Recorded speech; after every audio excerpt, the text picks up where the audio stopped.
Successful implementations of emotional intelligence, EI, as a critical organizational competency have led to bottom-line results in a variety of organizations, including the U.S. Air Force, American Express, and Air Canada, to name a few. In a recent HCI Webcast, underwritten by Multi Health Systems, Dr. Stephen Stein, a clinical psychologist, discussed how EI competencies have a positive effect on a company's bottom line. Okay, well, what I want to do is sort of invite you into a little scenario here. I'm going to invite you to take on a new job. I'm going to ask you if you'd like to work at Acme Financial Services. And, in fact, I'm going to give you a choice of which department you work in. There's two very similar departments with two different managers. And what I want you to do is think about which of these two managers that you'd be interested in working with or under as well. There's two managers. One is Carlos and the other is Megan. A bit about them to start.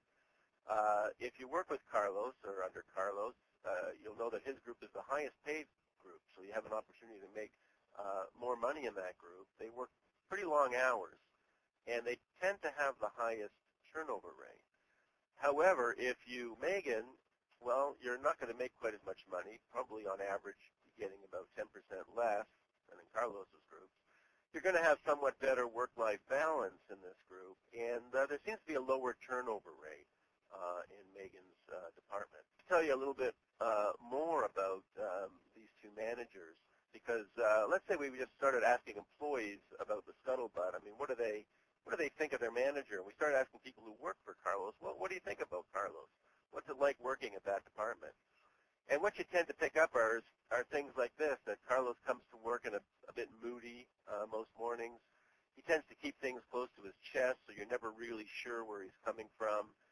He likes to ask people what they think about things, but he doesn't seem to listen very well to what they say. And when it comes to making decisions, well, Carlos is pretty slow at that. You don't really get decisions made for a long time. Start asking around about Megan, and people start telling us, well, she's really pleasant. She comes in with a good mood. She's approachable. You're not afraid to come up and ask her questions. You always know where she stands on issues. She's pretty straightforward.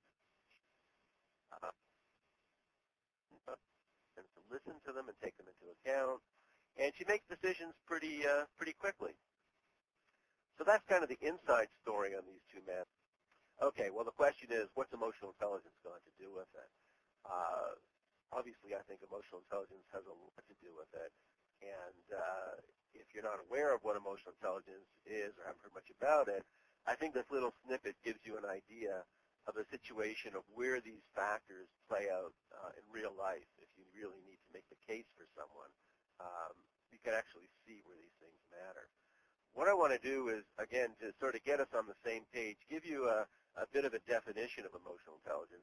Again, I mentioned there are many different ones, but what we've done here, I've taken all of the different definitions and kind of narrowed it down that they all seem to agree on three basic things. So let's just get those three things out so we know what we're talking about when we say emotional intelligence. First is the ability to identify emotional information in both yourself and in other people.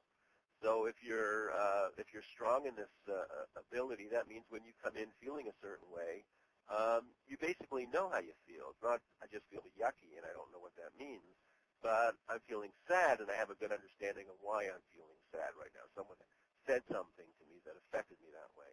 Or I can see people around me. I can see people I work with and look at them and see how they're feeling, and I'm pretty good at identifying the emotion that's going on in that individual. Number two of the three things we've identified here is the ability to manage both your own emotions and those of those people who are around you. So I may identify that I feel sad, but the second part of this is I can actually change that feeling or at least move it out of the way, compartmentalize it so that when I deal with employees, that sad feeling doesn't get in the way with doing my job. We're not trying to eliminate the emotion, but we're trying to manage the emotion in this case.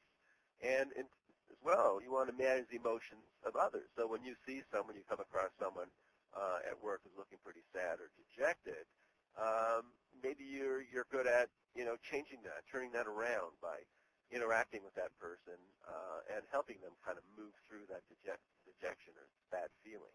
So that's managing. And the third important aspect of emotional intelligence, and this is an exciting one in the subject of the next book that we'll be working on, the ability to focus that energy to get things done. What we've found looking at a lot of high-performing people is that they know how to use emotions in a real helpful way to get things done, we looked at people, whether they're famous artists, chess players, leaders, managers, firefighters, police officers. When things have to get done, and it doesn't matter, difficult things, simple things, they know how to focus their emotions or use their emotions to help them get through that job.